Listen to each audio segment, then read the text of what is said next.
Hi there, I'm Michelle the Painter, and this is Paint and Sip at Home.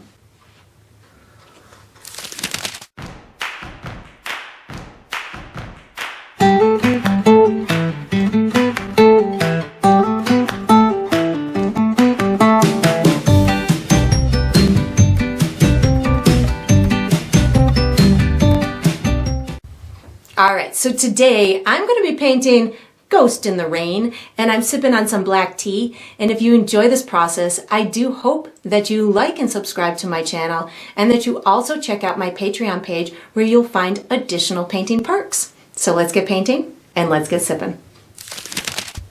Alright, so for my materials today, I'm going to be using a stretched and primed 16 by 20 inch canvas. If you're painting along with me, you can certainly switch up the size, but that's what I'll be using. I'm going to be using acrylic paint today. My colors are Mars Black, Titanium White, Cobalt Blue, Raw Sienna, which I will most likely call yellow, Burnt Sienna, which I will most likely call rust, and then I have Burnt Umber, which I will call brown. So those are my colors, and of course you can switch those up if you'd like to. For my tools today, I have a white piece of chalk that I'm going to be using for some drawing. And then I have 3 brushes from my personal brush line, which is Michelle the Painter brushes. I have a 3/4 inch wide flat bristle brush. Then I have a number 6 bright synthetic brush. And then I have a number 2 round synthetic brush. And I might refer to these as small, medium, and large, or I'll call them out by their names as we go through the process. Then, if you're painting with me, you're probably going to want to have a cup of water for washing your brushes, as well as a paper towel for drying your brushes. And down below this video, in the video description, I do provide you with a few additional resources that can help you throughout your painting process. One of them is a link to my shop where you could purchase the same exact paint kit that I'm using, from the same size and type of the canvas to the same type of paints and brushes and all the good stuff in between. You can also purchase in my shop things individually, like the brushes from my brush line. So that's there. There's also a link where you can download a free image of the final painting. So you can print that and use it as visual reference as you go through the painting process. And there's also written step-by-step instructions down there for you as well. And that's all we're going to need today. Alright, so what we're going to do for the first step is we're going to be painting a base coat onto the canvas. I'm going to use my large bristle brush to paint, but I'm going to use my small round brush to demonstrate how to pre-mix a custom color. The colors I'm going to be using in this step are black, blue, and white. And what I'm going to do is I'm going to make myself a grayish blue color that we'll be using as the base coat for the canvas. We're going to be doing a couple of light areas in this base coat as well, creating a little bit of a gradient to start, but predominantly we're going to be using this gray blue. So I think I'm going to call it, for lack of a, I don't want to get grays and blues confused, so I'm just going to call this dark blue going forward in the painting process. I have it pre-mixed on my palette here. How I achieved this is a whole bunch of my cobalt blue, and then I desaturated my cobalt blue, which means I'm adding gray to it, and gray is created by black and white. So I can add a little bit of white and a little bit of black, mix it together with my cobalt blue, and then I'm going to create this really soft kind of mid-tone. I'm calling it dark blue because it's a little bit, to me, darker than my cobalt blue, but it's really kind of just a mid-tone shade of grayish blue. So this is where I'm headed with it. Once I've got that color that I want, I can put my mixing tool away, take out my large brush, and then what I'm going to do with my large brush is I'm going to pick up my custom dark blue plus some white paint, so about equal parts of both. I want to have a light area up at the top and down at the bottom, so the bottom is going to be a reflection of what's up at the top. So I've got both of those colors. Oops, it looks like I have a little chunky thing in there. So I've got the dark blue plus a little bit of white on my brush. I'm just creating this kind of lighter area in through here. Another little thing in my paint. There we go. I think I want a little bit more white up and through here. And we're going to be adding another step with like atmospheric dimension that will enhance this, but this is just how I'm going to start this process. And again, white plus my custom blue, and just giving myself almost like this lighter area up at the top and down at the bottom, in not a super distinct way or exact place, just something that's representational of that lighter color. And then I'm just going to pick up my custom dark blue, and then I'm going to fill in the rest of the canvas with it. So I don't need this to be a perfect blend at this point. I'm really just looking for something that's going to give me coverage on the canvas. You could even be using a circular brush stroke if you wanted to, in order to get this to look a little bit more misty, but we are going to be doing another step that will help with that atmospheric dimension and getting this to look a little bit more blended and softer looking. But right now I'm really just looking to get that coverage on there and have it a little bit lighter in that center area on both the top and the bottom. Again, even that wasn't entirely necessary, but it'll help with the painting process of getting that dimensional element in that background that I'm looking to achieve. But again, you could do that on a future step as well. It's not entirely necessary to start that gradient right off the bat, but if you do have the opportunity when you're doing paintings like this to start some of that atmospheric dimension with your base coat, or with a simple gradient or of that nature, or something that just kind of starts the process for you, it always makes your future steps a little bit easier. So finding a method to get the less steps in there, the better, if you want to just kind of accomplish a specific look in a limited period of time, or you already are comfortable with doing gradients and stuff like that, you can certainly incorporate that as a beginning step. And then once you've got this, again, you can see I'm not really concerned about it being entirely blended, just want to make sure that I've got good coverage. And then I'm going to be using this same brush for the next step. So once you've got this done, you can wash and dry this large brush and get ready for the next step. All right, so what we're going to do for the next step is we're going to be painting atmospheric dimension, and we're going to be doing the first layer of our land, or the first step to our land, however you want to say it. I'm going to be using my large bristle brush to paint. I do recommend that your canvas is dry before you start this step as well. I'm going to use my number 2 round in order to make a couple of additional custom colors.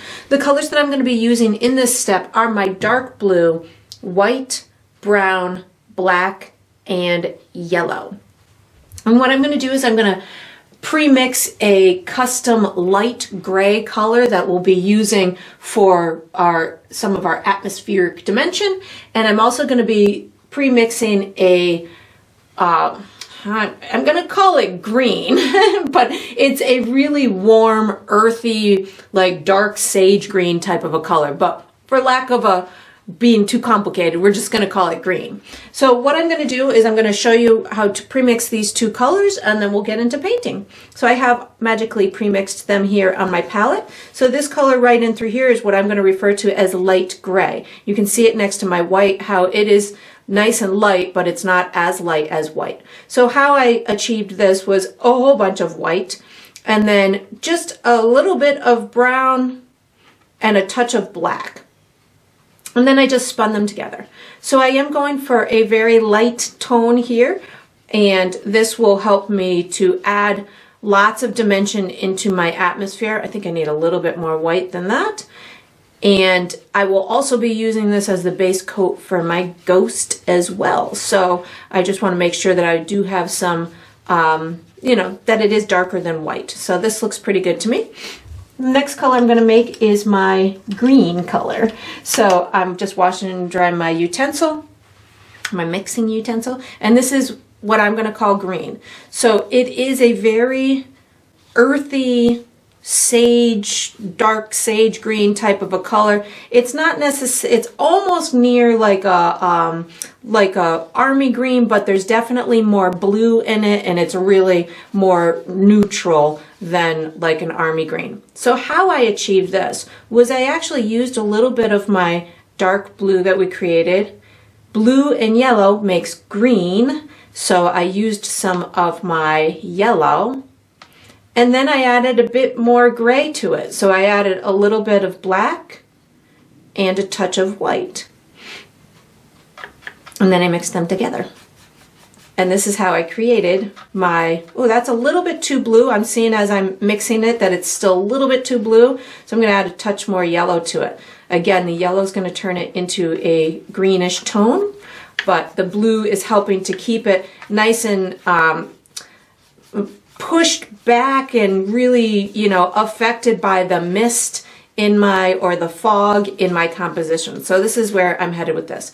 So once I have these two colors, what I'm going to do, put my mixing tool away. I'm going to be using my large bristle brush. I'm going to be creating some real fog in my atmosphere. This top portion is reflected in the wet path that's also going to be in the painting. So we're having a path in the middle of a forest with our ghost, and the path is going to be wet, so it will show reflections of that sky or of that atmosphere. So I'm going to be using my my light gray plus my dark blue to create this really misty type of a look. I'm going to have it coming down into the path again because that's going to be reflecting, and then it's going to go back really light down here at the bottom. And then we're going to add some of that green tone into the land. So that's going to help us start the process of that land. So I'm going to start with a little bit of my light gray on my brush, and I'm going to be putting that up in this top area. I'm going to be using this circular brush stroke in order to give myself some great soft airiness. So once I have it on there a little bit, I'm going to pick up a little bit more plus my dark blue. So this is going to allow me to get this color to gradually kind of work its way out into those darker tones. You can use a circular brush stroke. You could even use kind of a vertical brush stroke to imply the illusion of trees back there, but we're going to be putting trees on in this misty atmosphere later as well. But if you again wanted to start the process, you could certainly do that. And then I just kind of keep picking up both of those colors for a little while. I do want to make sure that the exterior remains pretty dark, but it doesn't have to be 100% that dark blue color that we had created. I just want atmosphere. So whatever you feel is comforting to you with that color palette. Again, I'm just kind of making mine lighter in the middle and then darker as it comes out towards the sides. I'm using a combination of kind of a scrubbing circular type of a brush stroke as well as kind of a vertical scrubbing type of a brush stroke as well. So that way it just kind of implies mist, it implies trees, oops, I just picked up white by accident. I didn't mean to do that. I meant to pick up my custom light gray. And then when I come down in through here, this is going to be all land and trees. So anything really goes as far as creating the atmospheric dimension. I'm really just using these colors to imply the information, but I'm still allowing it to be very free form. I am going to have that green intermingling with these colors on the side, so I'm going to steer my attention down towards my reflection now. I'm picking up more of my light gray in order to, again, give myself a little bit of a reflection of what's happening up top. So this is my light gray in through here. I'm going to have my path. Of course, it's going to be wet, but I also am going to be having some land in through here. So I don't need to bring this super duper far. I'm picking up more of my gray plus my dark blue just to, again, do what I did up top, giving myself that similar kind of reflective quality. I can even bring some of this right into this middle area. My ghost is going to be covering the majority of this, but just you know, allowing for myself to have a full second coat on that area. So now I'm going to start adding some of my my custom green color, making sure I've got this fully rendered in through here, so that works pretty well. So I'm not going to wash my brush. I'm going to be using my dirty brush with these colors on it with my custom green, and I'm going to start at the top of where my land is going to just kind of disappear into the forest and come down closer to the viewer, where my color can get a little bit more vibrant. So if I find myself kind of the center of my canvas, that's about where like my ghost is going to be standing. So I can go a little bit to the left of that and then just kind of give myself, if this is halfway up, give myself kind of a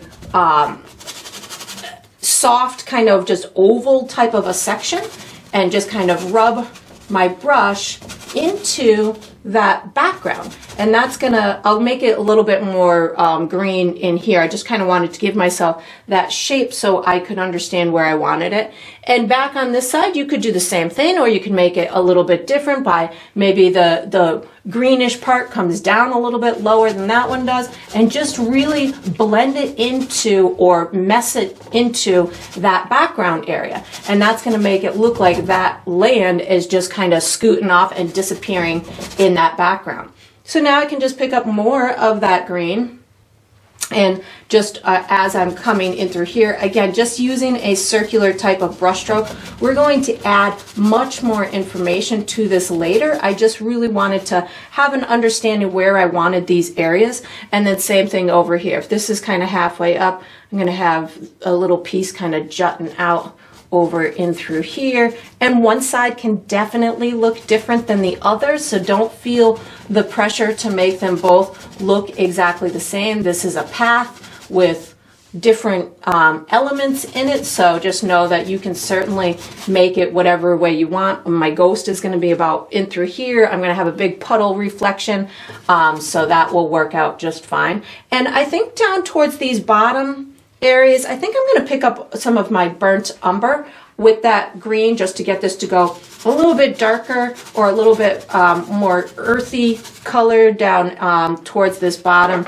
So this is a little bit of burnt umber on my brush right now, and again, just kind of intermingling it with that green a little bit. Nothing fancy, just allowing myself to understand that I want some earth around this reflective area. And that's all I'm going to be doing for that step. We're going to be using, we're going to use our bright brush for the next step. So once you've got this done, you can put this brush away, take out your bright brush, and get ready for the next step.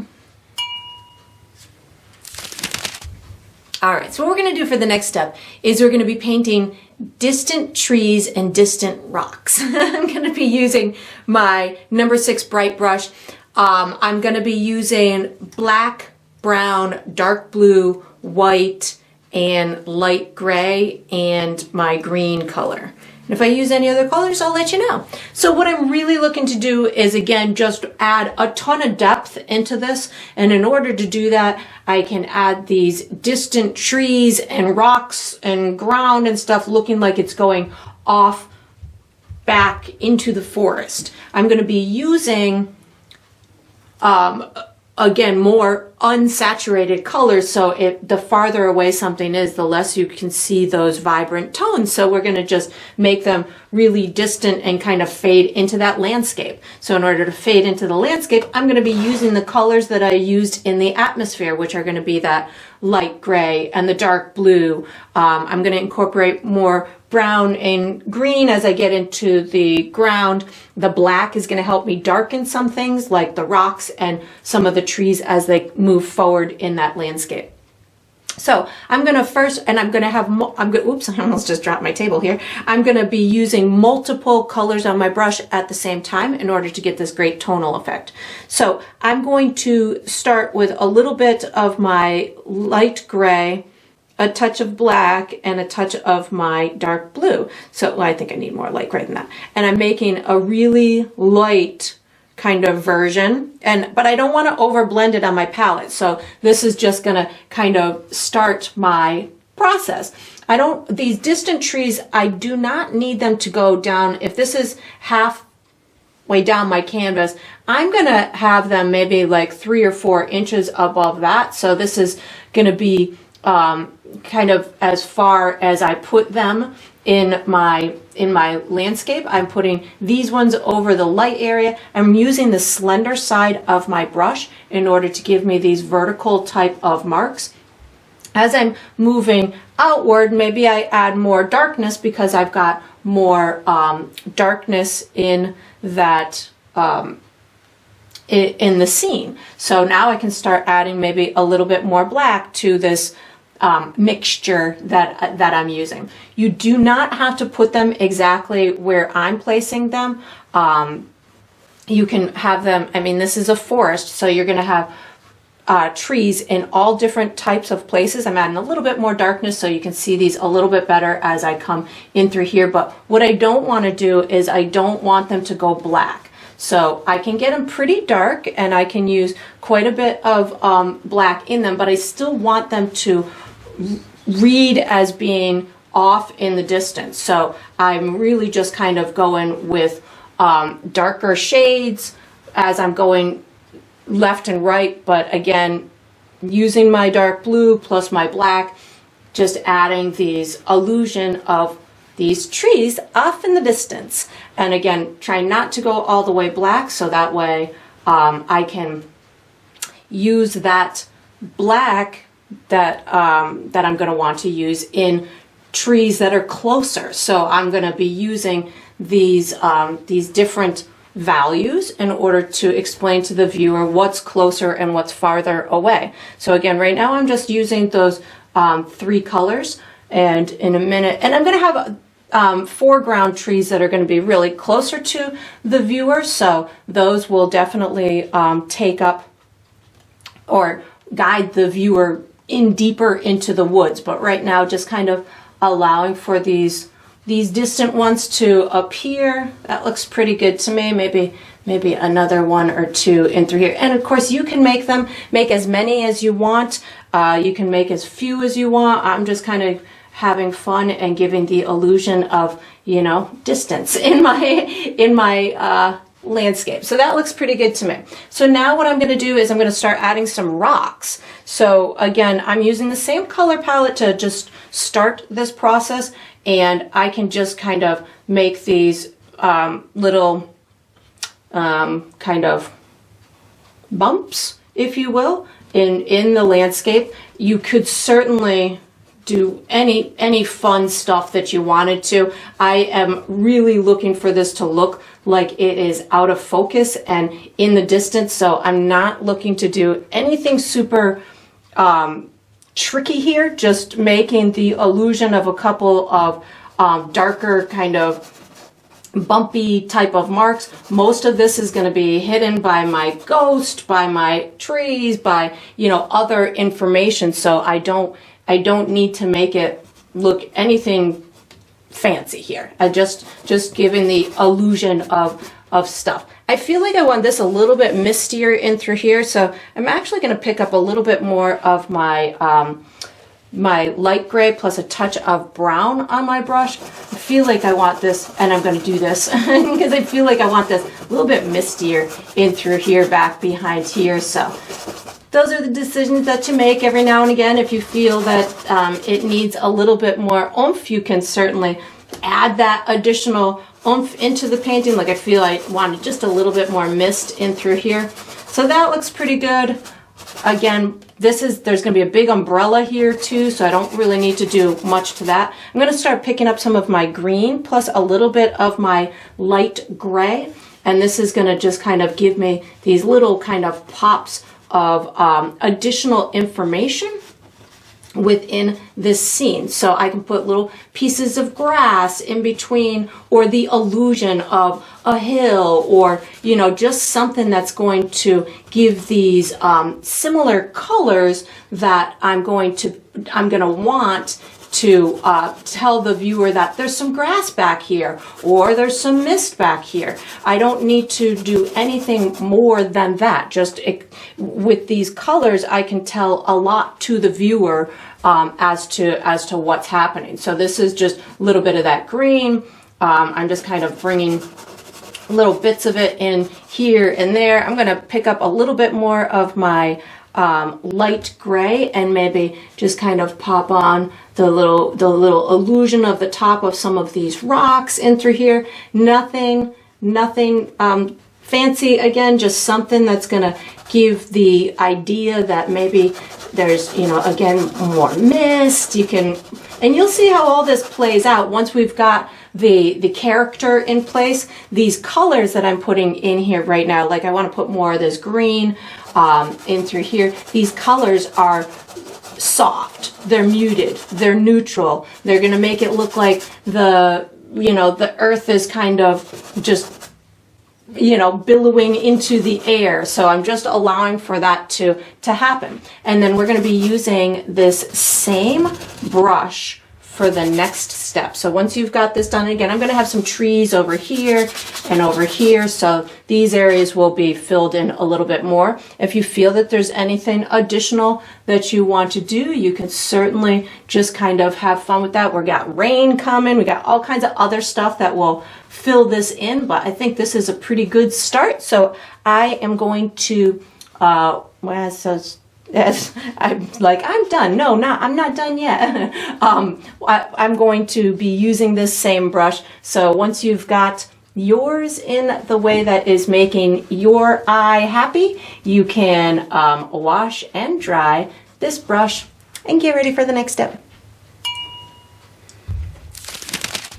All right, so what we're going to do for the next step is we're going to paint our foreground trees. So I'm going to be using my number 6 bright brush. The colors I'm going to use are black, brown, dark blue, and probably my light gray. And I might tap into some of that green as well, just because when I get down to the ground, I might want it to blend a little bit. So I might tap into that. So I'm just going to have 4 foreground trees, 2 on the left and 2 on the right. You could certainly make yours any way that you want. I'm going to have 2 down a little bit further on my canvas, so they're going to come down a little bit lower than my halfway point, and then I'll have 2 kind of flanking those up on the upper left and upper right. So I'm going to start with a little bit of black and brown on my brush and just kind of put the trees in place where I want them. So I'm having mine pretty straight up, but I don't necessarily want them to look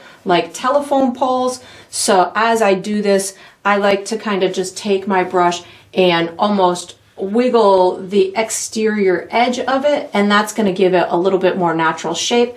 And then at the bottom, just kick it out just a little bit at the bottom. And because I'm using this firm brush that allows me to just kind of pull that paint a little bit, and because I'm using black and brown at the same time, I'm going to naturally get these little light spots and dark spots in the bark of the tree. So as long as I'm using that vertical brush stroke and I don't lay the paint on too heavy, I can naturally get something that's believable as bark texture. And I can also come back and put another layer on it as well to increase that textural effect. So this one I think I'm going to have leaning a little bit to the right. I'm going to have the bottom of it down a little bit farther on my canvas, so somewhere in through here. I do love it when my trees naturally make their way into the ground, so we'll do more work on that bottom of that later in order to make that look more believable. But again, I'm just using the black and the brown on my brush at the same time. I think I want this one kind of coming all the way up in through here and maybe somewhere over in through here. And I'm going to have a couple of branches coming off of these 2 trees, and I'll show you how I'm going to do that in a second here. I think I need this midsection a little bit wider so that top doesn't look so so much wider than the midsection, so I'm gonna just kind of get this to go just a little bit wider in through here, like that. And then I think I want to have a branch kind of coming off in this direction. So you can formulate these trees whatever way that you want. If you want them to be really spooky and have lots of varying branches coming off of them, that's again one of those decisions that you make all on your own. I'm just giving you kind of a footprint to help you learn how to build such a tree, and then you can certainly modify it to whatever way you want. I think I want a little branch kind of coming off of here too, and then maybe these two kind of talk to each other up and through there. So I'm going to go over to the right hand side and do these trees over here. Again, brown and black is where I'm headed. I'll do my my further back tree first. So this one's going to come somewhere in this vicinity. And I'm just going to rub that at the bottom. It's a nice quick way to get that paint to merge into the ground. And then I think I'm going to have this one kind of snake up this right hand side. And the trick to making these look like they're closer to the viewer is saturating the color more. So I'm using less of my, I'm hardly using any, I'm just using whatever's kind of showing through my paint right now. Less of those desaturated colors and more saturated colors. So my black and my brown, I didn't put anything in them. They're just taking on whatever's behind them if I'm leaving it thin enough. So because I'm pulling them, because I'm using a more saturated color, that's bringing it closer to the viewer, as well as I'm making them travel down my canvas, which brings it right into the viewer's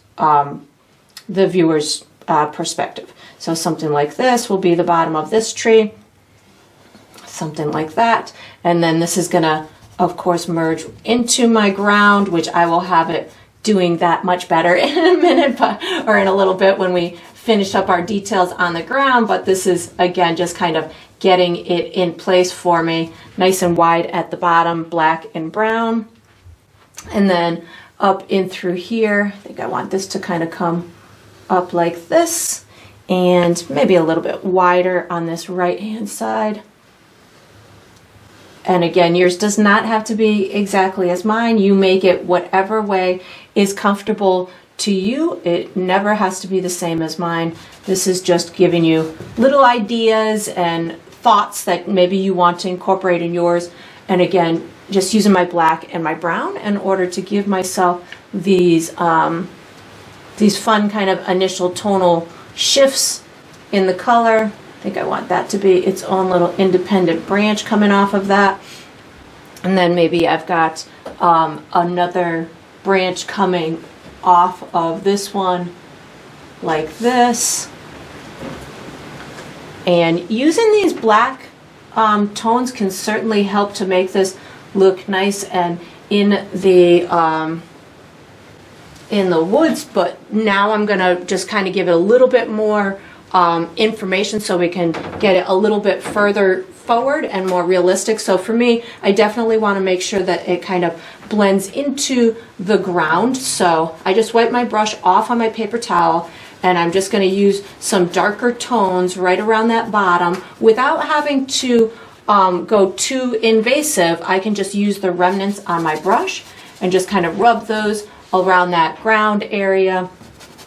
Get that bottom to blend in a little bit more, and then I think I want some back in through here. And I can pick up my, this is where I'm going to pick up my green color. So I could pick up my green color plus a little bit of black as well, and this could help to give myself even more information around the base of that tree. So I don't need to do much here. I'm not looking for this to be super in focus. I'm looking for it to just be part of my part of the scene, but not stealing the show. Feel like I just put a little bit more black on my brush. This is a little bit too light over here. There we go. That works in through there. And then as I'm at the base of these trees, if there's anything that I feel I need to do to make them kind of blend in a little bit more, like adding a little bit more of my light green or whatever, you can certainly just kind of tap that in, making just these little kind of gestural type of brush strokes around there just to kind of help blend that bottom of the tree into the land. We're going to have another step where we finish or put, you know, all kinds of little details around the land, especially in front, but oh, and I want this rock a little darker too. But as you're just kind of putting these trees on, that looks pretty good. And then if you want to add a little bit of a highlight to them, you can certainly pick up a touch of your dark blue plus your gray, and you can pop these little highlights.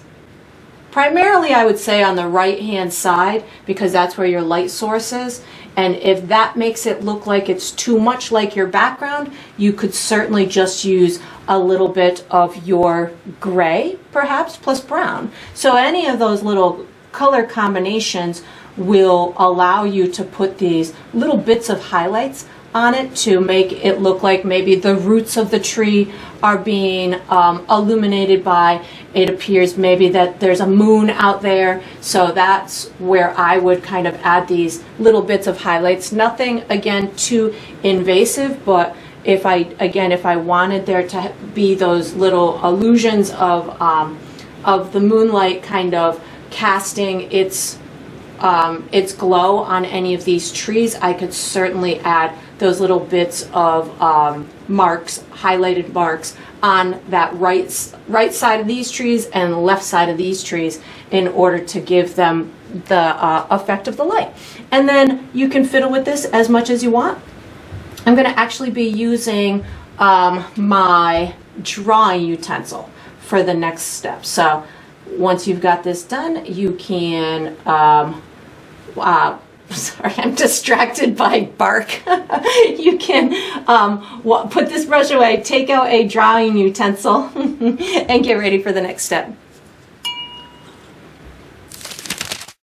All right, so what we're going to do for the next step is we're going to be drawing an outline for our ghost and his umbrella, or her umbrella. I don't know if it's a male or female ghost, but the ghost and its umbrella. I'm using my chalk to draw. You could certainly use any drawing utensil that is comfortable to you. I'm going to guide you through a series of markers. We're going to connect those markers, and by the time we're done, we'll have basic shapes that we'll be able to utilize during the painting in process. So we're not going for any fine-tuned detail, just something that's going to help guide us through the painting process.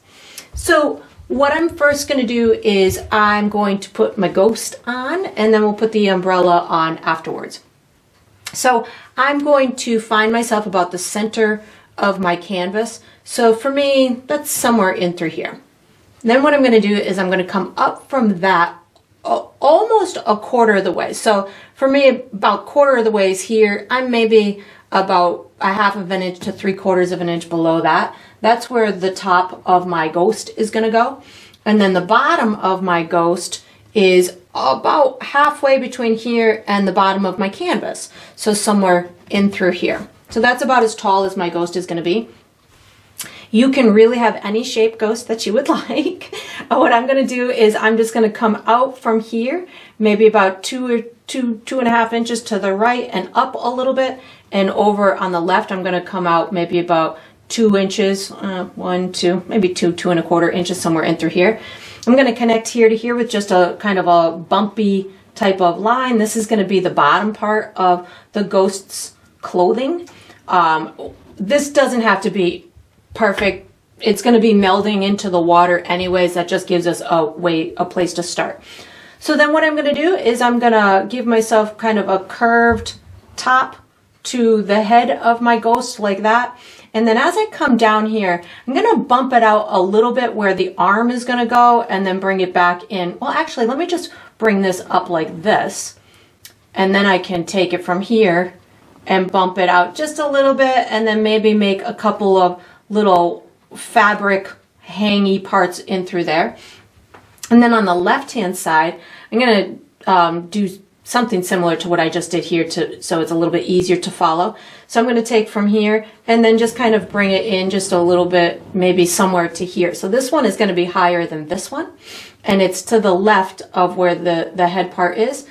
I've got to make the arm kind of like up in the air. So what I'm going to do is I'm going to just take this down, give myself a little kind of scooped mark like that, give myself a little kind of bubble hand that's going to be underneath the ghost outfit. And then bring this down a little bit past that marker and give myself a little hangy part for the cloth.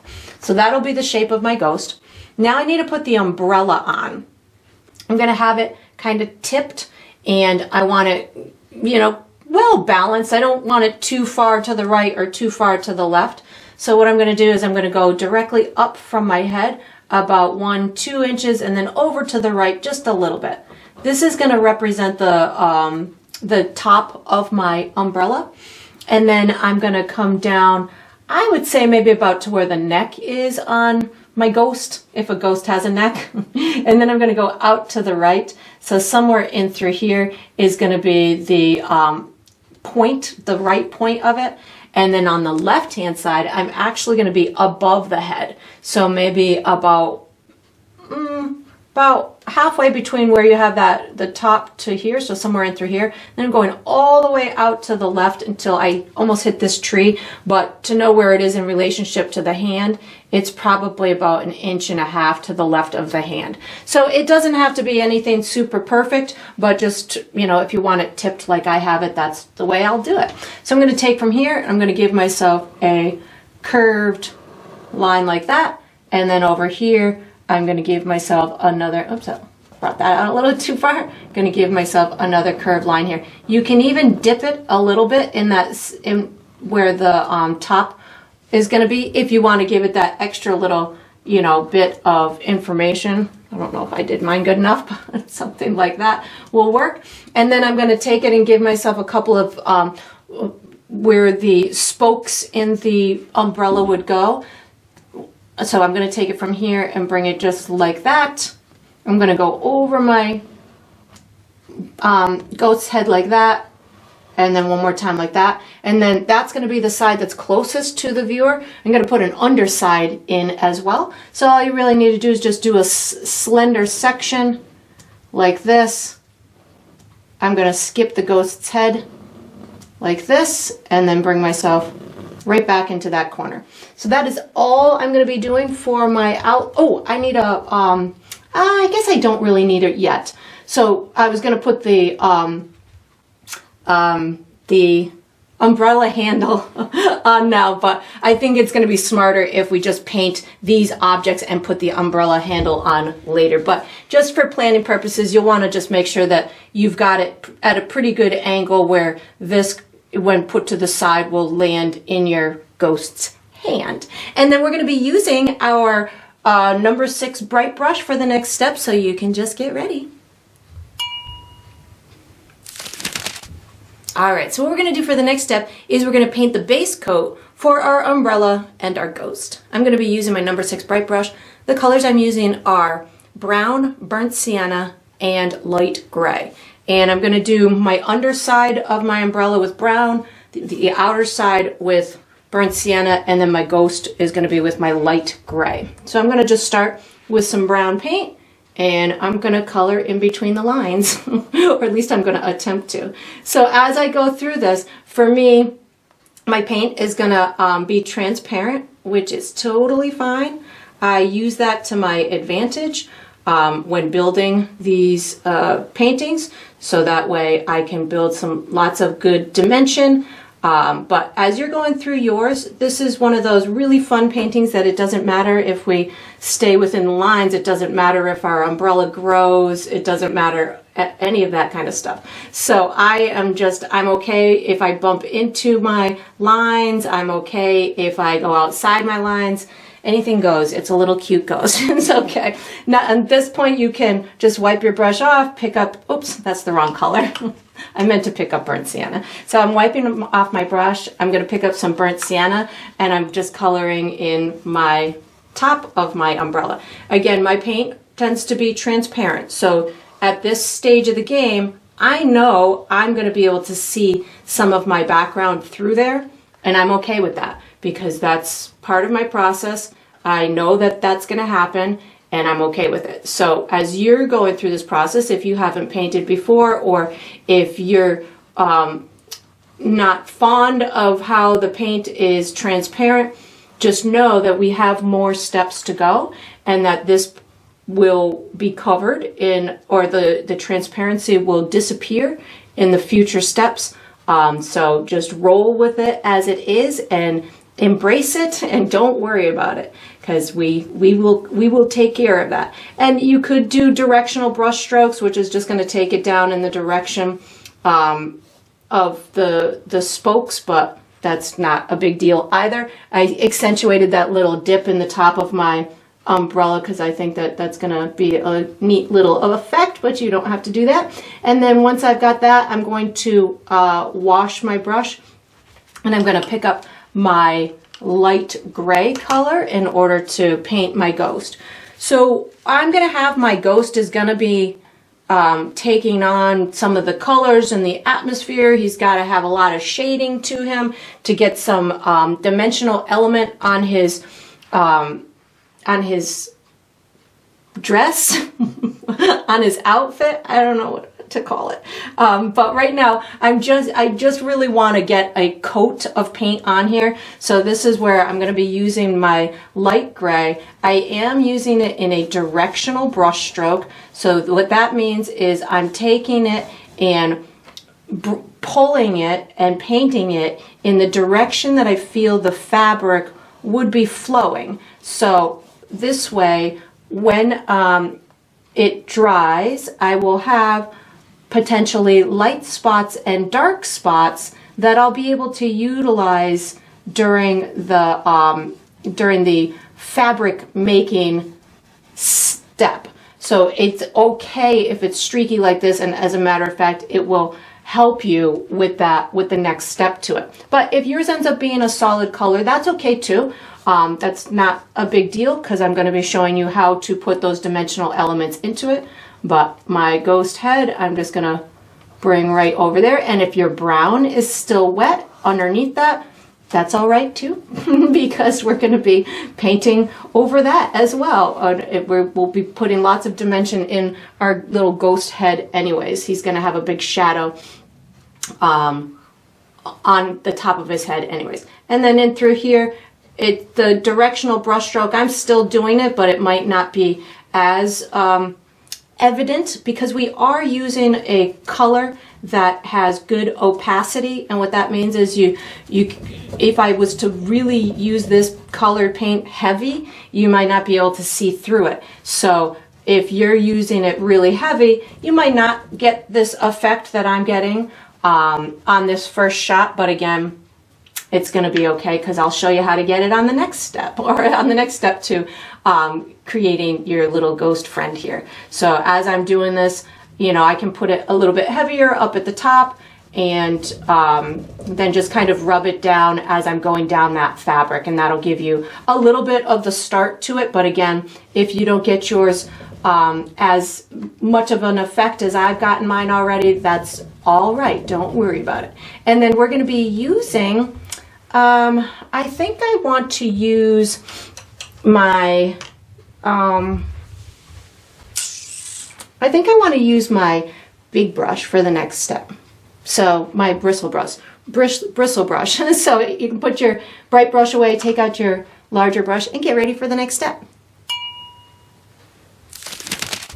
All right, so what we're going to do for the next step is we're going to finish these land areas in through here.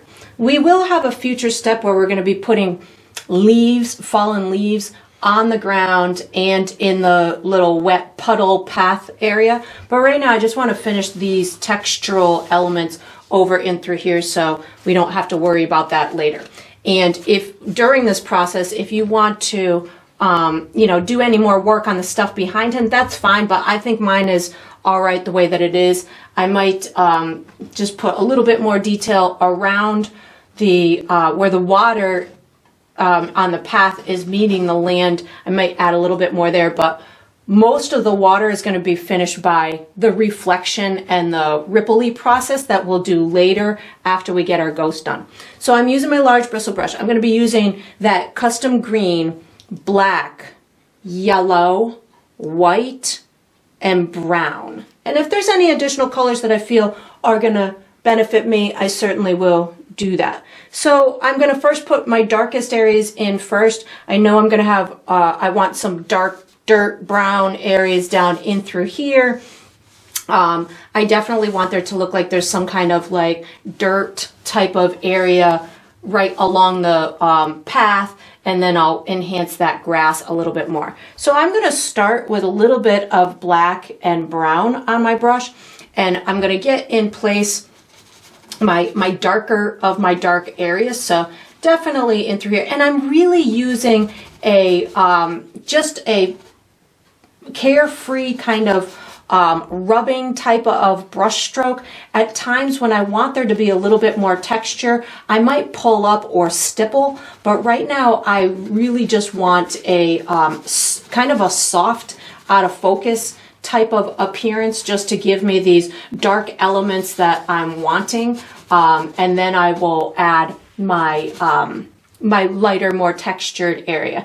I'm going to do the same thing over on the right hand side. So again, black and a little bit of brown. I definitely just kind of want to enhance some of this, make sure it just kind of naturally goes into where that path area is, maybe a little bit here. And I'm going to have the some leaves and stuff on top of this, so this will all also have that additional effect of the leaves. I think I want a darker area in through here. So all these little things that I'm doing right now, these additional colors that I'm putting in here, are really just feeding into my entire story here and giving this ground a nice finished look to it. So I just picked up a little bit more black and brown. I feel like I want to kind of accentuate where this kind of land goes down into the pathway. I'm going to pick up a tiny bit more black. I'm picking up a touch of water on my brush as well, just to kind of give myself a little way to blend that out just a little bit, so I can have that area look like that. So now that looks pretty good to me. Just blend that out a little bit more.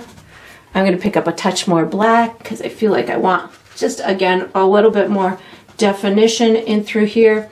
So now I'm just kind of tapping my brush in order to give myself, this is where my little land is going to meet that pathway in through there. So I'm just kind of giving myself a little shadowy area in through here. And same thing over here, maybe just a little bit more of this shadowy area. So hardly any paint on my brush, just give myself those effects. So now I can start picking up, I'm going to start with a little bit of my green and a touch of my yellow. The yellow is going to pull my green closer to the viewer than what I have back here. So I have my green plus a little bit of yellow, and this is where I can start to kind of stipple it, and this is going to give me a more textured type of appearance to it.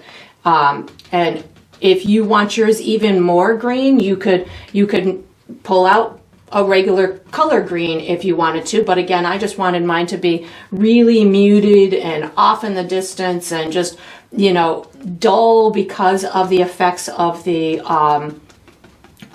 atmosphere. So just kind of making this kind of merge into that. That looks pretty good. So yellow plus my custom green. I'm going to put some of this over in through here just to get these to pop out just a little bit more.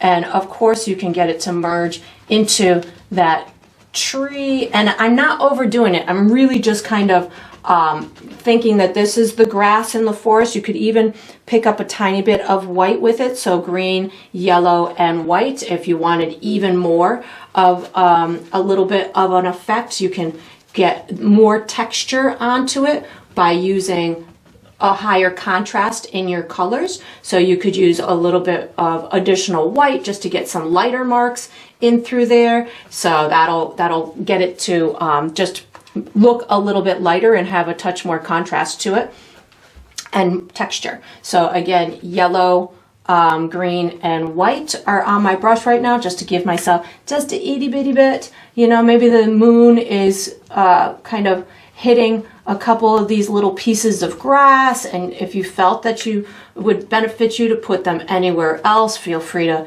feel free to do that. And if you wanted longer pieces of grass, you can take the corner of your brush and just kind of pull it up. But I'm not going for this has to be high resolution kind of painting. I'm just going for some nice subtle effects in through here, maybe a little bit kind of coming down as it's meeting that path and through there. And again, I'll put more information as the path meets these pieces of land in a little bit. But again, just kind of adding, so you can use any combination of your green, your yellow, your black.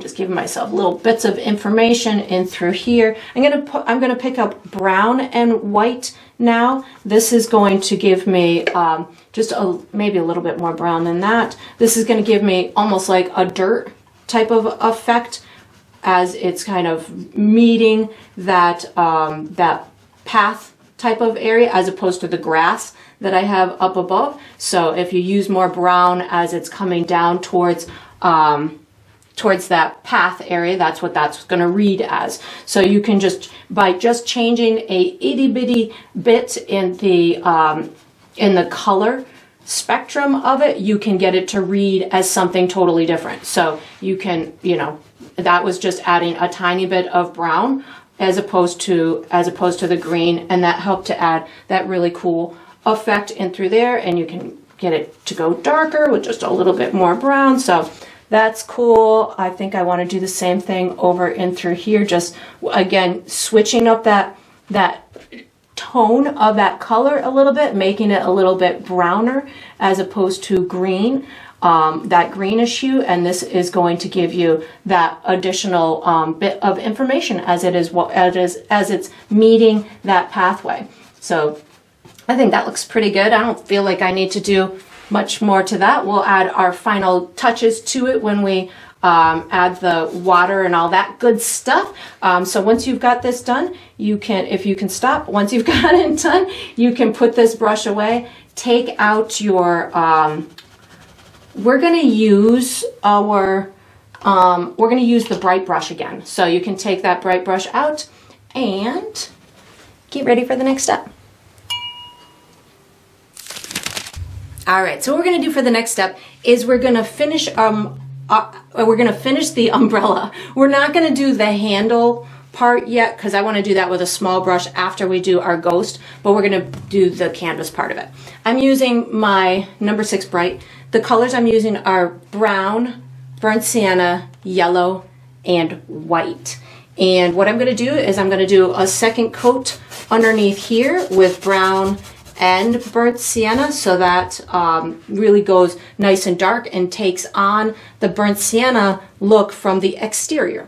And then on the exterior, I'm gonna put another layer of burnt sienna, and then we're gonna add some highlights to the top of it and to the spokes, so they look like they are more three-dimensional. And if you have chalk that you don't want, you can just wipe it away with a wet brush or whatever else you need to do it. Chalk is really easy to erase, so that's how I just erase that. So now what I'm going to do is I'm going to pick up a little bit of, I'm going to do the underside first. So I'm going to go brown plus burnt sienna on my brush, and I'm just going to do a second layer on the umbrella underneath. And if you bump into your ghost like I do, it's okay. Because again, we still have to finish our ghost. So that will take us into our final place with the ghost. So if you bump into him now, that's why we're doing this before we do the ghost. So that way, if we do bump into it, we're okay. You could, if you wanted to, if your brown and burnt sienna wasn't going dark enough for you, you could certainly add a little bit of black to it. But I think I'm going to go with this for now. And once it dries, if I feel I want to go a little bit darker, I might add a touch of my black, but I'm not feeling it at the moment, so I'm going to leave it the way that it is right now. So I'm going to wipe my brush off, or wash and dry my brush. I'm going to pick up a little bit of yellow and white. So a little bit of yellow and white is going on my brush, and I'm going to start the top of my umbrella with my yellow and white. So this is going to add a bright highlight at the top as if it's being lit up by the moon. So this color in through here, I can also use to come from the center to one of my spokes. I don't need this to be uber bright, but these spokes, but this will, just putting them on right now is going to help guide me through the rest of the process. And then I can just take this and just kind of blend it out along these edges. So I'll have a nice bright edge to my umbrella that's again being potentially lit up by my moon.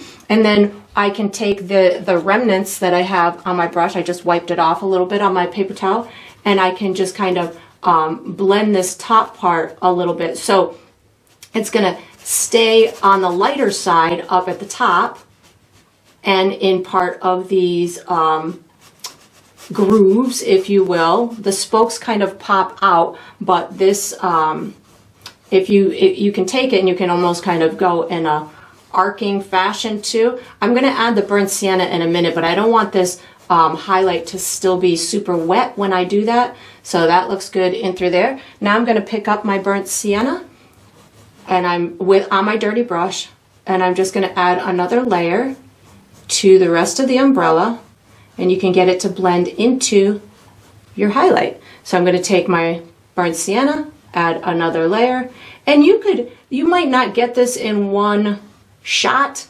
I may even continue to finesse it once I have it on here, but this is a good way to at least, get it on here, get these highlights to just kind of blend in with it a little bit. Again, my burnt sienna is going on in through here, and the spokes aren't even super important. So you could just have a round umbrella. It doesn't have to have these fancy spokes to it. Once I've got that on there, I'm just kind of blending this out so it is smooth and doesn't take too long to dry. And in a second, I'm actually going to add a little bit, maybe more darkness underneath, because I feel I want to push that underneath a little bit. But I also feel like I might want a little highlight on the bottom side of that umbrella. So actually, before I go anywhere, I'm going to just pick up a little bit of my yellow and white, and I'm just going to kind of add just this little tiny highlight right in through here, as if that other side of the umbrella is also being lit up by the moonlight. And now I just wipe my brush off. I'm picking up a tiny bit of black just to push this a little bit farther underneath here. Again, not necessary, but it wasn't turning dark enough for me, so I didn't say I was going to use black in this step, but I just used black. So that'll change the number of colors on that step, but that works fine for me. And then once I've got that, I can certainly start fiddling with that exterior part of the umbrella. Picking up a little bit more burnt sienna just to make sure that blends in. That looks good.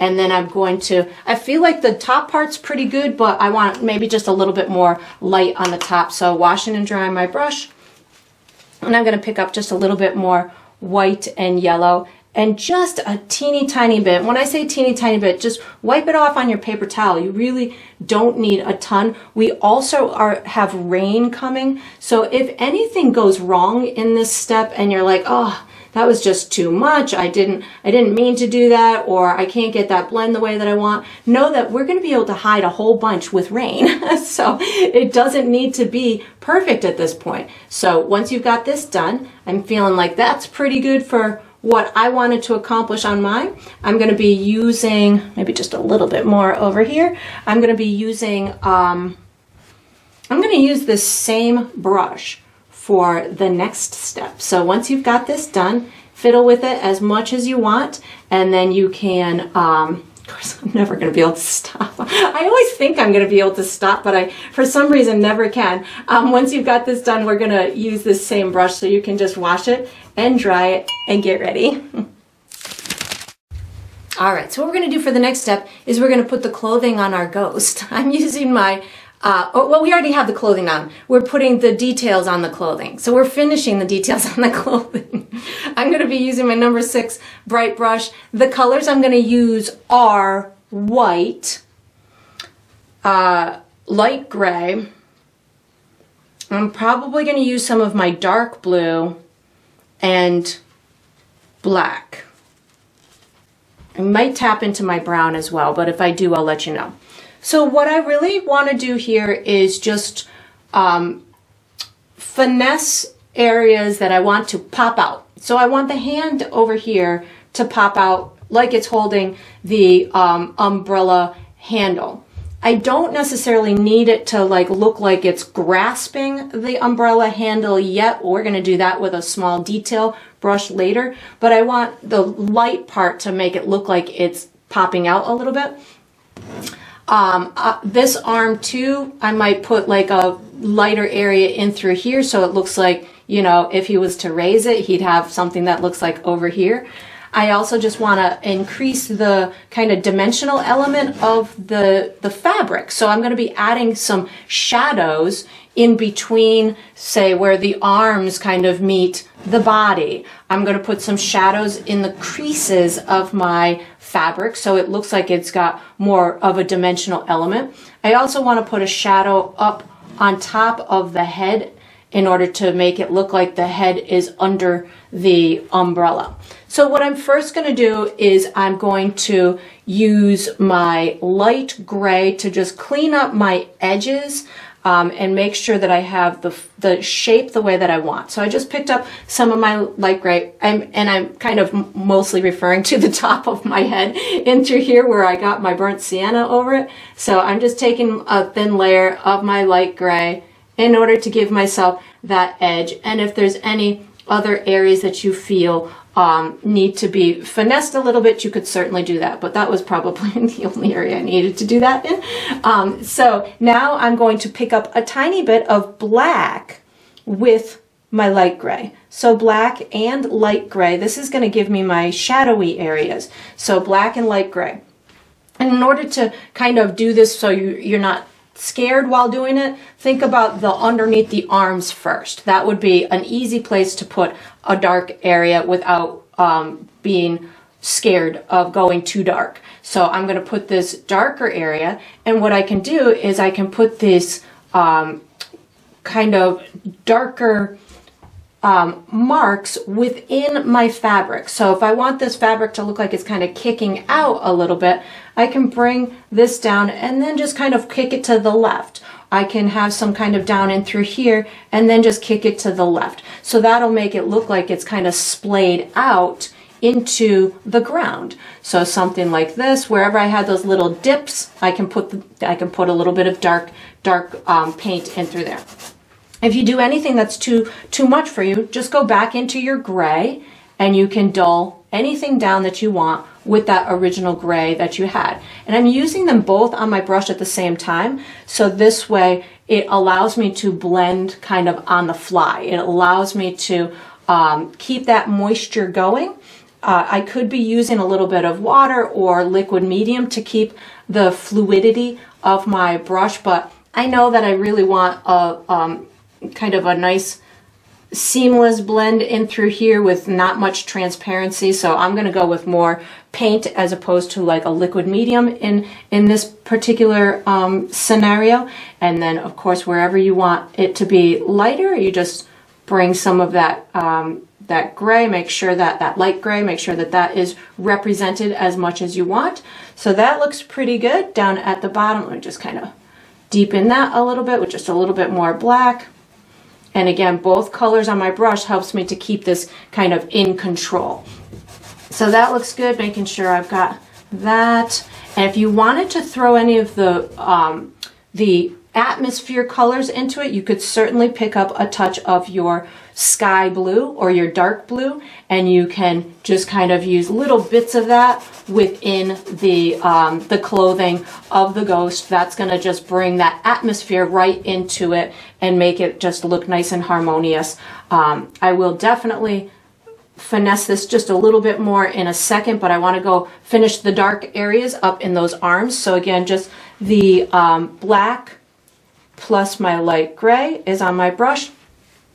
If you want this area to pop out a little bit more, you can put shadow down at the bottom of that fabric part. So that looks good in through there. On this side, same thing. I'm going to put it kind of like in the armpit area is where that darker color is going to go. On the face, I don't really want too much darkness, just maybe where it looks like the fabric is just kind of pulling down. I'm not really an expert on how fabric on ghosts should go, but I'm thinking just gravity takes over. So if there's a head inside here, it'd probably be popping out a little bit and then fall a little more shallow as it goes down that body a little bit. So maybe something like that. And then on the arms, I'm picking up a little bit more of my light gray just to get this in through here, this light area up in through here. I'm going to, in a minute, add some white, which is going to pull this all together, but right now just focusing on my shadowy areas and making sure I've got the whole thing painted. So again, right now I'm just picking up my light gray. I feel like this would be an arm under here, some kind of ghost arm. Maybe the fabric just kind of pulls out a little bit, and you can make these edges tattered, you can make them really smooth, whatever is visually appealing to you. They don't have to, again, be the same type of fabric that I'm doing. Just getting rid of my chalk right now. And then once I've got that on there and I'm pretty happy with where those shadows are placed, I'm going to start picking up a bit of white.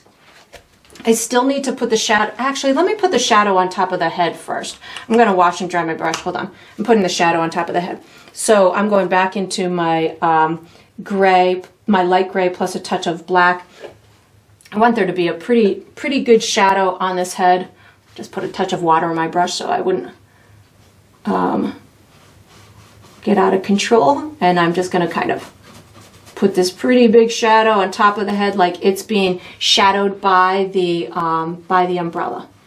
And then just going to pull this down. And then when I go to put my my facial features or my eyes on here, they will they'll be partially behind this shadow. So something like that works out for me. Giving a little bit of lightness at the top just for the form. There we go, that looks good. So now I can, now I'm gonna wash and dry my brush, and I'm gonna put some white on my brush. I may end up doing white with a little bit of brown, but I'm thinking right now I'm gonna just be using white and very little bit, because you can always add more, but it's, you know, for me, it's easier to just kind of start slowly and add more as I need. And I'm just gonna kind of put it on a little area and then like wherever I want it to be the brightest, and then just kind of pull it up a little bit and get it to blend into that fabric a little bit more. And I may do this in a couple of layers. I might get certain areas done with one shot. You might want yours to be lighter than mine. You might want yours to be darker than mine. Again, those will be your visual preferences. I definitely want the hand to look like it is kind of popping out, but remember we'll put the kind of the clasp part on later. This is just kind of getting that fabric to look like it is protruding a little bit. I also want there to look like there's a little glow from the moon behind it, so I'm going to put a little highlight on the exterior portion of some of it, and then more white on this arm over in through here. So again, this will make this arm look like it's kind of got some volume to it, like this. So cute. Gonna put some more white on the edge in through here, like it's being lit up from behind by that moon. So this is just white on my brush, maybe even a little bit on the tips in through here, and then just a couple of little streaks kind of down. Again, if there was a face in here or a head, I feel like, you know, this area where the head would be a little bit lighter than the body. So I'm going to make it just a little bit lighter with a little bit of white on my brush, and then just pull down that paint in order to make it look like it is, like it kind of dips in a little bit as it goes deeper down the body. So something like that. And this is a ghost, so this could all be transparent too. Like we could see the forest behind it if we wanted to. I think that that looks pretty good. I think I want to put just a little bit more, maybe white in through here, just to give a little bit more information on the clothing itself. Something like this, just give me a little bit more of that ghostly white color. That looks pretty good. And if your white is not as white as you want it, it could also mean that your darks are not dark enough. So that is a common problem when we're trying to get bright white, is we don't have enough contrast with the colors next to it. So if you're finding that that is happening, that your white is not going as white as you want, it probably is as white as you want, but your colors next to it are just not dark enough to make it look light. So if I was to just make all of this center white, it's just going to look white. If I want that white to, but it won't have that contrast. So if I wanted it to look a little bit brighter, I can make the area around it a little bit darker, and that's going to make that area pop out even more. So those are just little tricks to getting that paint to look a little bit brighter, look a little bit whiter, just by playing with those contrasts next to it. So I'm thinking that that's looking pretty good. I think I want a little bit more of my bluish kind of color in through here. And then once I've got this done, I will definitely let mine dry, because I might find that I want to play with it just a little bit more. So I'll let mine dry, and if I want to play with it some more, I will. Otherwise, we're going to be using our small brush for the next step. So you can just put this brush away if you can ever stop making your cool ghost clothing. And sorry, I know I'm gonna have a hard time stopping this. All right, so I'm stopping. I really am. All right. You can put this brush away, take out your small detail brush, and get ready for the next step. All right, so what we're gonna do for the next step is we're gonna finish our ghost and our umbrella. So there's gonna be little tiny details. I'm gonna be using my #2 round brush. We're gonna be finishing the handle of our umbrella and the eyes and the hand and any other little details on the ghost that I feel are necessary. So the colors I'm going to be using are definitely black, gray, and white. And if I use any other colors, I'll let you know. So I'm going to start with a little bit of black and a touch of water on my brush. So I'm watering it down just so I have a nice thin, almost like an ink consistency, that I can really make sure that I have my clean lines that I want to. So what I'm first going to do is put a couple of little eyes in place. So you can have any kind of eyes that you want. You can really make for some great expressions. I thought it would just be kind of cute to make these almost look like raindrop type of shapes to, you know, emulate the big huge rainstorm that he's in. But you can certainly make yours any way that you want. You can have them, you know, one higher than the other. You can have one bigger than the other. You can have, you know, him tip. I've got his head tipped a little bit, so it's almost, you know, like there's a little bit of an expression there, but you could, of course, make yours any way that you want. We'll put a little bit more detail around them in a minute, but I want to let those dry while I go and do the handle on my umbrella. So this is going to be just making sure that you've got this little tip at the top angled in a way that makes sense to the arm. So you can use anything as a kind of a guide, and wherever you have that little tip, you're just going to want to kind of make sure, I mean, I'm going to use the right side of my brush to guide me, but I'm going to have it kind of going into the hand somewhere in through here. So you can do whatever kind of makes sense to you to get the right angle. And then I think that looks pretty good in through there. And then just draw yourself a line. Something like that will make sense to me.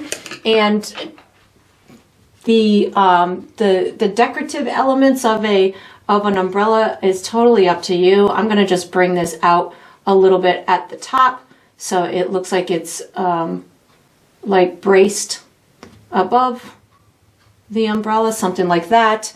And then down at the bottom, first I'm going to just make sure my line is as clean as I want it. And maybe yours landed in front of your ghost's face. That'd be super cute too. So if yours didn't land next to the ghost head like mine did, maybe yours lands in front of it, and again, that would be super cute too. And just gonna make my little handle kind of coming up like this. And then once I've got that on there, now I know where and what is gonna happen with my hand. But I need this handle to dry first. So while this is drying, I'm going to go and finish those eyes. So that looks pretty good to me. So I am going to wash and dry my brush. For the eyes, what I'm going to do is I'm just going to add a little bit of a highlight on the cloth next to them.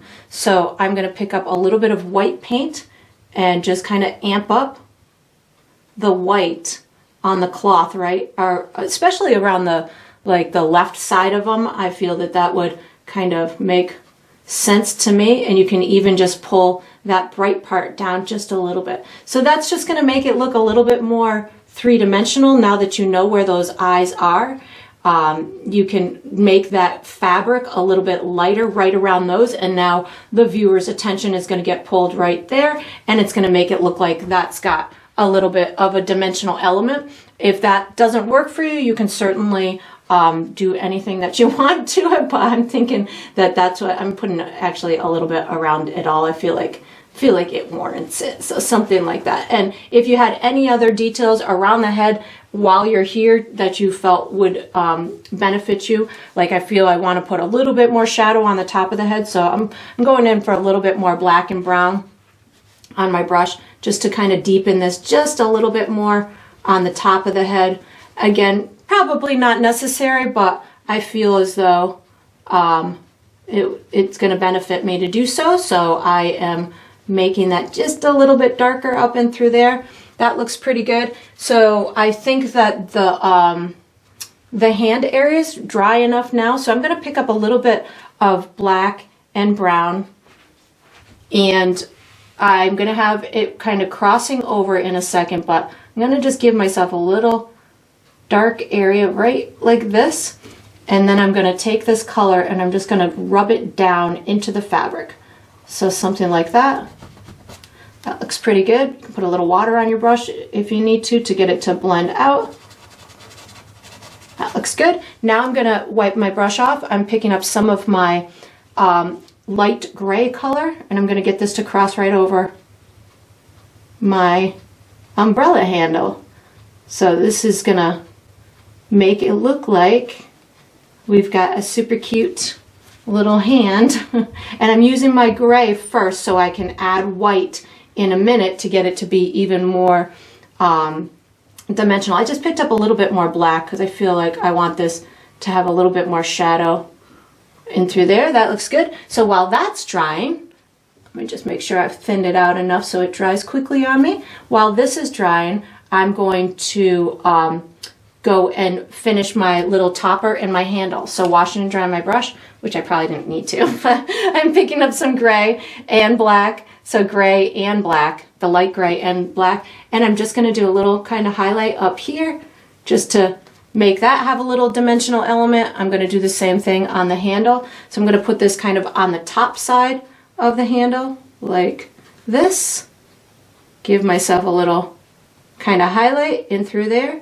And then that looks pretty good. So now I can go back to the hand. I'm going to wash and dry my brush. And I'm picking up just white paint this time.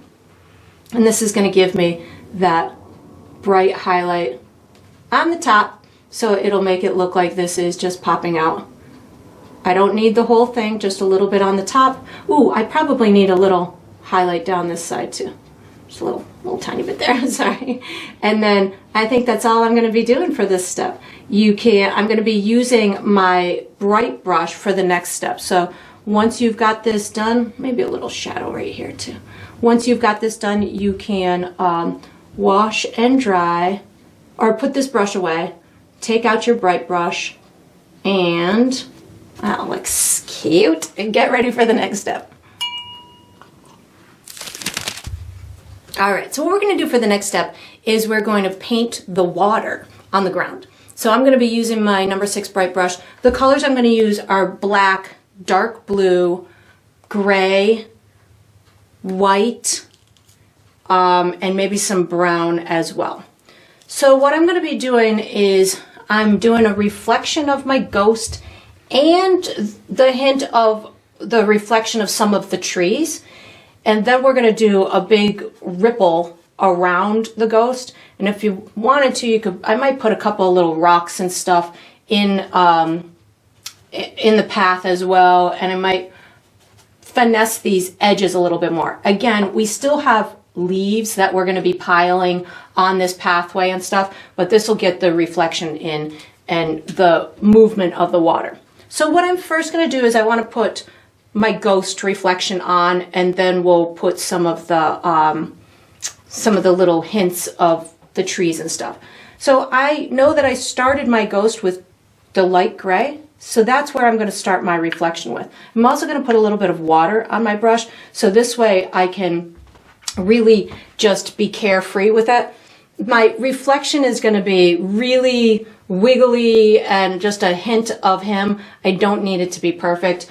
But I want the viewer to understand what it is. So I have my gray on my brush, and I'm just going to kind of follow where it starts on the outside here, and then just I'm very loosely just kind of allowing for a similar kind of shape that down in through this water in through here. I don't even necessarily need his face, but I might put the hint of his eyes down at the bottom, just, you know, so we can have the ghost face in there too. And then I'm just going to take this gray and just kind of loosely kind of bring it in a similar direction. I'm going to pick up a tiny bit of my black right now with my gray.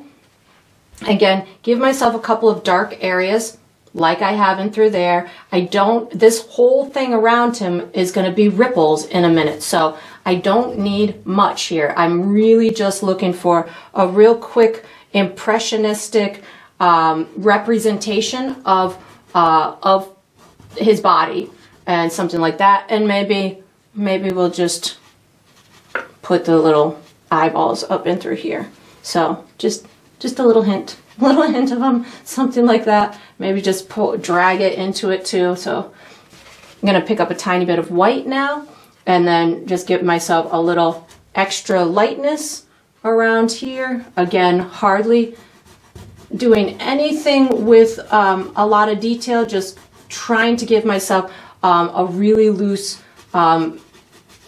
representation of what the ghost is up above. So that looks pretty good to me. Maybe just a touch of the light stuff over here, and then his garment right here, I wouldn't really see, maybe just in through here, something like that.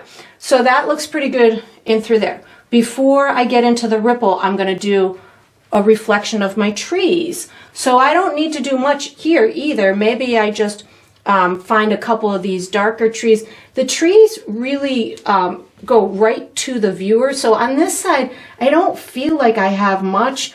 Maybe just a little bit in through here, but not much at all. I really kind of don't need to do this one, but I'm gonna do it anyway. It's just maybe put a little bit, I'm gonna put some leaves and stuff in through here. But so this is the reflection of this guy.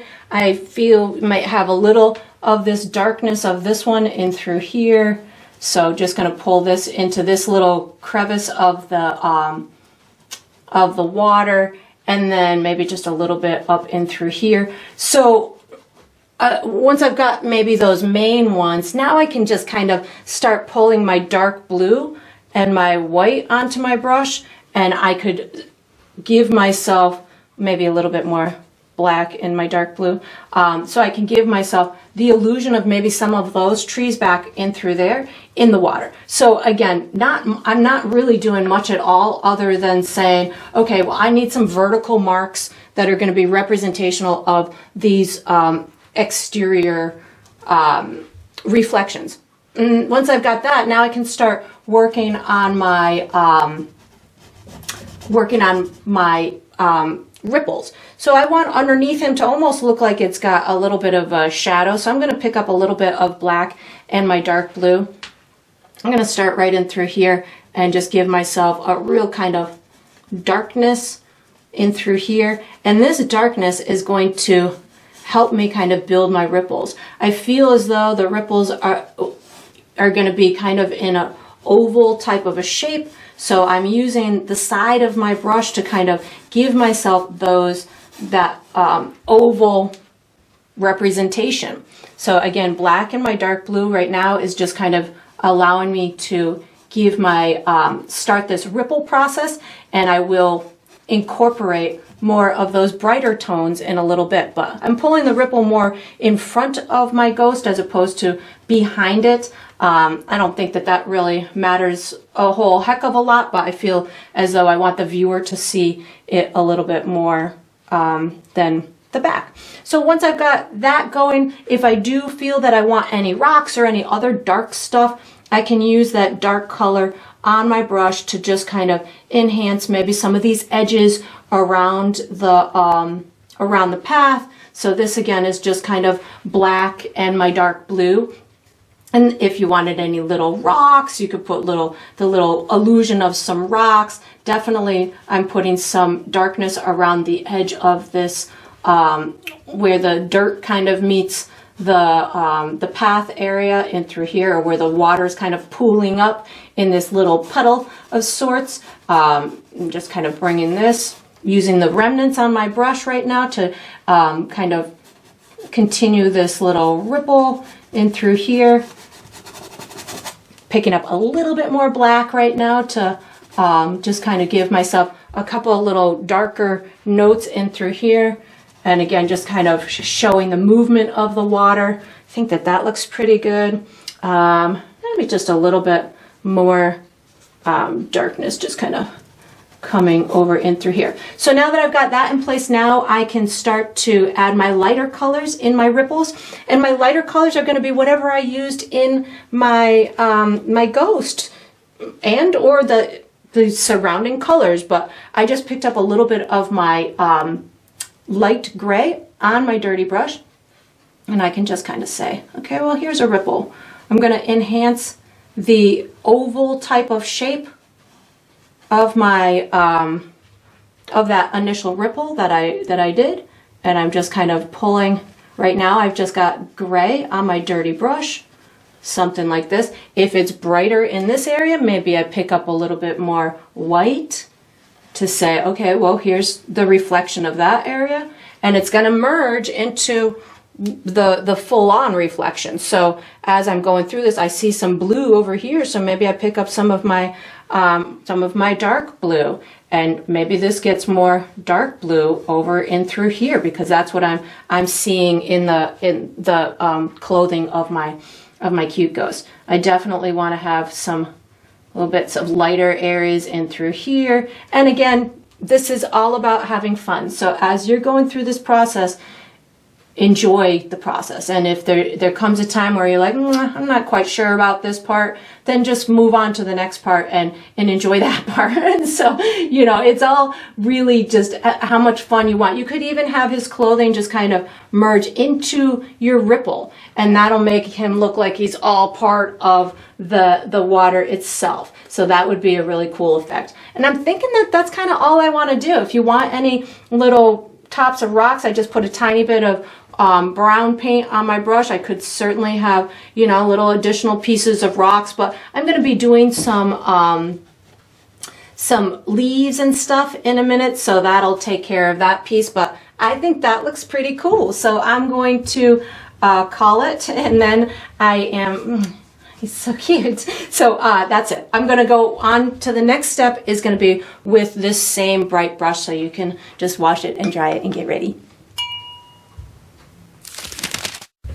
All right, so what we're gonna do for the next step is we're gonna paint some leaves on the ground. I'm gonna be using my number 6 bright brush. The colors I'm gonna use are definitely yellow, burnt sienna, white, maybe some of that green color, brown, and black. And if I use any other colors, I'll let you know. I'm going full on just fun, impressionistic. I'm going to be making tons of dots, and I just want really an element that is going to complement the color of my umbrella. So that's where I'm going with my rusts and my yellows, and just going to have some super fun. It's a path, so I can have them all in front of the path. So what I'm going to first do is just put some kind of almost blocked in big areas, and then I'll finesse it with little tiny highlights and maybe a couple of shadows.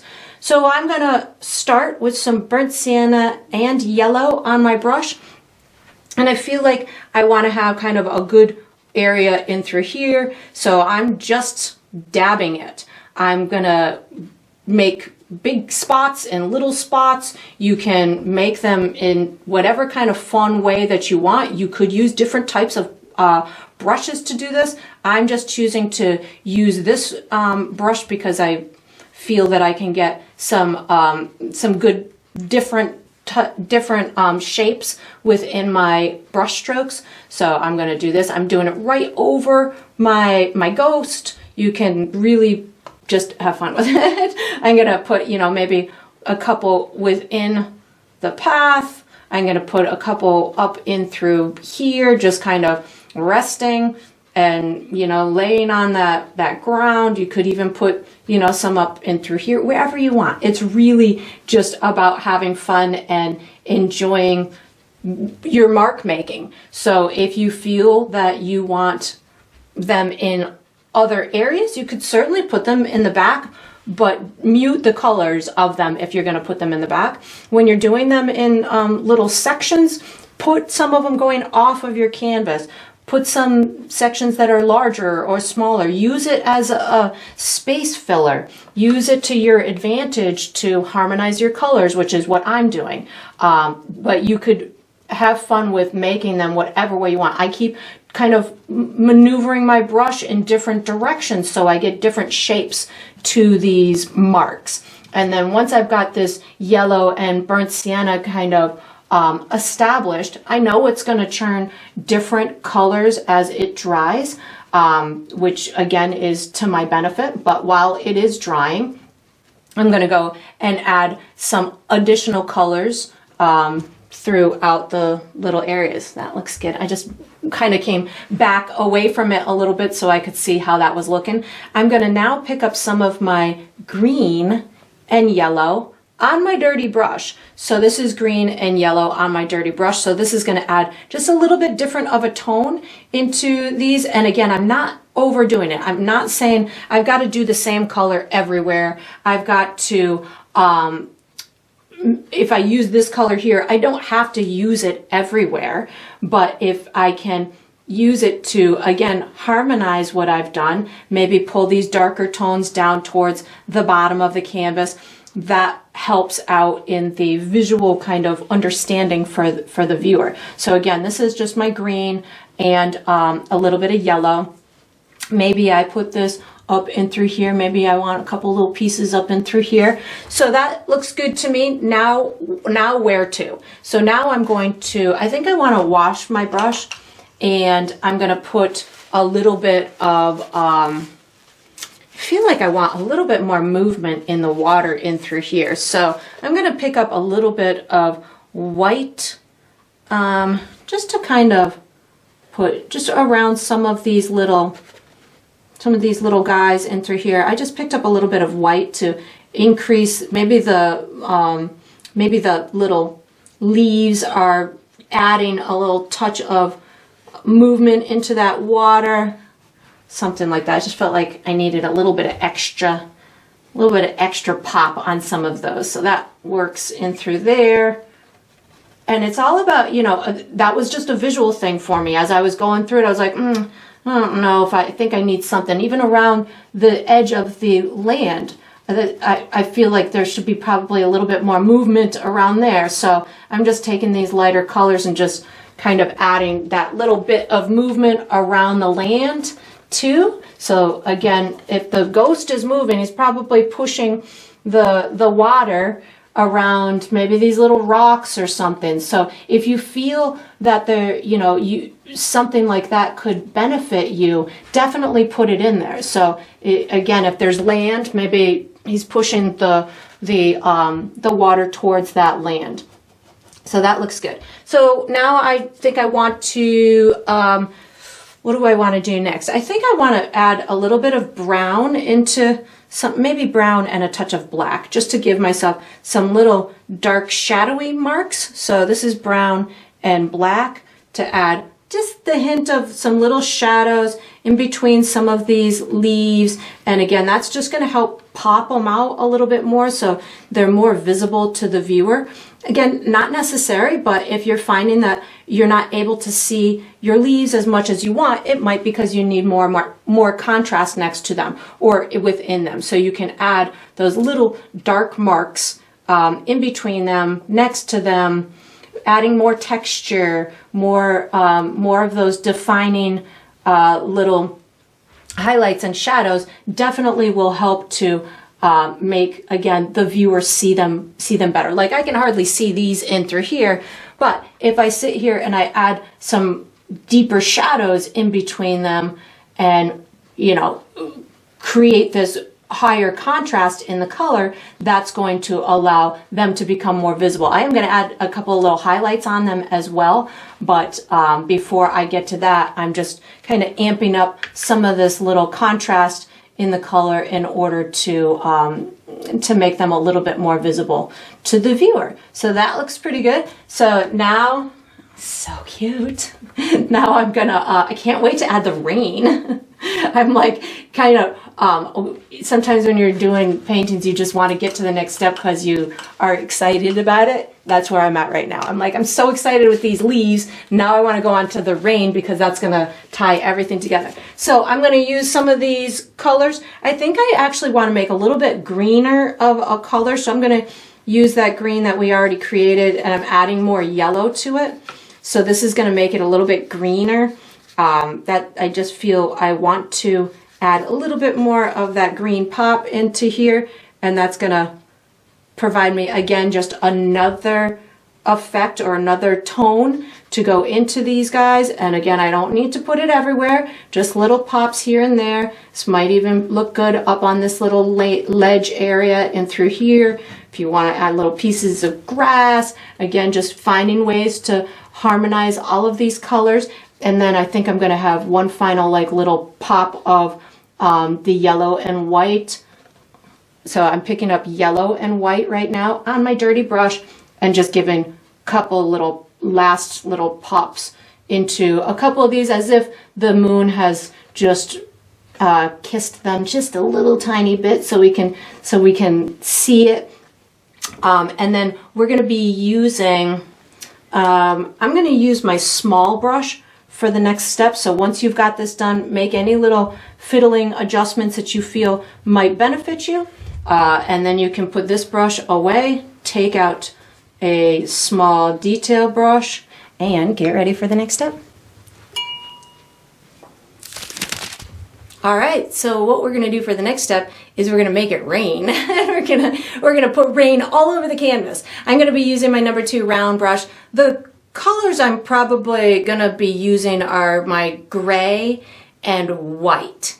And if I use any other colors, I'll let you know.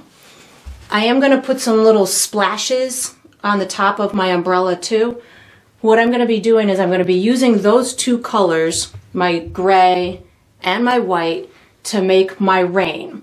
I'm going to be watering down my paint so it's transparent, so it allows me to make these really long, slender, transparent type of brush strokes. You could use lots of different tools to do this. You could use a palette knife, you could use a credit card, you could use even a bright brush or a flat brush will give you those nice long continual lines. I wanted to not make mine look too uniform, so I definitely want my rain to kind of come in different directions, primarily kind of this way to make sense of where that umbrella is. but I also wanted it to have, like, maybe it was windy and stuff, so it'll come in different directions. But what I'm going to first do is I'm going to start with my gray, and then I'll work my way towards my white. I'm going to have it heavier at the top and thinner down at the bottom, and very thin under the umbrella, or very minimal amount of raindrops. So I'm going to add a little, I'm going for my light gray right now with water in it. So light gray with water, and I keep adding drops of my water until it's like an ink consistency. And if I was to kind of hold it up, it wouldn't necessarily run off of my brush, but it's still very thin. And then I like to take my brush and kind of spin it in my paint, so that way it brings my bristles together. This is what's going to allow me to have these really kind of long, slender type of brush strokes. I do want to start my little splashes on my umbrella, so you could have these splash wherever you want, but I'm just going to kind of pick maybe 2 or 3 spots on my umbrella and just kind of concentrate some of those raindrops on top of it. So just kind of make a little like condensed area of drops coming, and even almost kind of like they're shooting off of it, like they've splashed off of it. You can have maybe as many spots as you want. I'm just going to go for these 3 spots, but you could of course have as many as you want. And again, I'm just gray first. And I just accidentally made like this squiggly mark. I don't necessarily want squiggle marks, because that to me doesn't represent rain. Rain comes kind of in these long straight, you can angle it, but I don't think you're going to want a ton of curve in it. So again, water, I just keep adding water to my to my paint, because I can always add more raindrops, but it's tough to take them off once they're on there. So I've got that started. So now as I'm adding these other ones, again, I in my head I'm saying I want them to kind of come off in this direction. So what I just did, I don't know if you noticed or not, but instead of holding my brush super tight like this, I went out to the end of my brush. This is going to give me a longer, kind of more carefree type of stroke, where I can kind of go up and back, lightly just kind of hitting the canvas as I am there. You can practice this like even on your hand, just kind of going back and forth like this until you hardly touch your hand. That'll help you to keep it at a pretty good distance, keep it pretty slender. Don't forget to go in front of your umbrella or on top of your umbrella. That's gonna happen, so you would want to make sure that those get there. If you do one that is too wide, like that was kind of too wide, I pushed my brush a little bit hard. While it's still wet, you can take like your bright brush with a little bit of water, and you can kind of just back it off and make it more slender. It has to still be wet in order to do that, so I might have waited a little bit too long to get to these ones, but if your paint is still wet, you can thin it out with a little bit of water and a firm brush, and that'll get it to thin out. So that's looking pretty good. I definitely want to continue on this, and the second your paint starts skipping, it probably means that you need more paint on your brush. So I just kind of keep, as soon as I start to see that it almost looks, and when I say skipping, I mean kind of like dry looking, that's when I'll add more. I'm definitely making sure that I hit the edges of my canvas, so then so it looks like it's coming from outside of my canvas. And again, that's just another thing that'll make it look a little bit more natural. I keep, again, adding more moisture to my brush or to my paint, and just kind of doing my little thing here. As it's coming out of or around your umbrella, maybe it kind of just switches a little bit of direction, just because it might be hitting the umbrella and kind of coming out at a different angle. So just kind of getting that in through there. So cute. You could, I suppose, have it splashing on the ground too, but I think I'm gonna avoid, taking the focal point off of my cute ghost. So I'm just gonna continue to put these little thinner ones into here. And the more fluid that you have in your paint, the more these raindrops are going to be transparent. And when they dry, they'll take on the colors of that, see, that was too big. They'll take on the colors of the, whatever's behind it. So that was able to be fixed quickly. So that looks pretty good, I think, for this color of my rain. I'm gonna put a couple behind there, not too much, but a couple. That looks cute. So I definitely want to just kind of make sure that I've got the illusion everywhere, though. So don't stop doing it, you know, over the whole canvas, but definitely, you know, some areas you can just not be as powerful. So now I'm going to do this with white, but I'm going to put more of the white up at the top of my canvas. So I'm taking my white and I'm adding water to it, again, to make it transparent and fluid for me. So I'm going to do this. And if you have a lot of paint in your brush, just because you just spun it around, just wipe your brush off on your paper towel just to ensure that you just have the paint, you know, at the tip of those bristles. And then start up at the top. And you'll see as I do these are going to be lighter or whiter than my other ones. Oh, I gotta enhance my little splashes too. I'll do this with my white too. So I'm going to take my white and just kind of enhance a couple of these little splash marks, and that'll feed that story. Just a little kind of, and I don't do it as, the white is not going to be as much as the gray, because I don't want the white to, I want the white to just kind of be the accent of it. I don't want it to be the whole thing. So that looks pretty good. If I added all white, it would take away the drama of what I'm doing right now. And so now I just kind of am picking my white. And again, that was too much. So I'm taking my brush really quick. So have your brush at the ready. And so have a fixing tool at the ready as you're doing this, just to avoid letting those pieces dry. And then of course you can make as much rain as you want. You could have a little snowy ghost too if you wanted to. Maybe your ghost is in a snow forest as opposed to a rain. Ooh, it's a rainforest. Sorry. That might be the title of the painting. Who knows? I think this is looking pretty good. Let me just kind of cut back that one a little bit. There we go.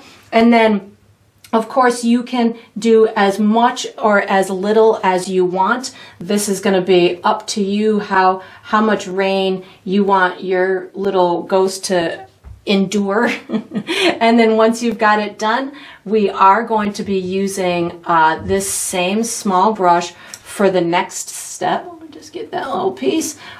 So you can just wash it and dry it.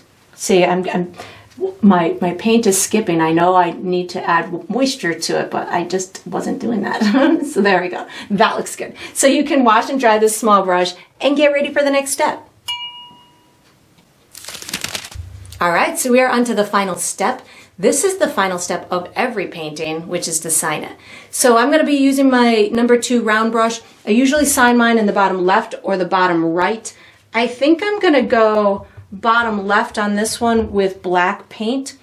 I like to sign mine with my initials, but you of course can sign yours however you want. You can use your full name, you can make up a special symbol, you could sign it on the back, you can sign it anywhere within your painting. Some people like to hide it in the painting. That's always a unique thing, but those are the type of decisions that you get to make because it's your painting and you get to sign it however you would like. And that's going to conclude this painting. I hope you enjoyed the process. I hope you painted yourself a super cute little wet ghost. I look forward to painting and sipping with you again sometime.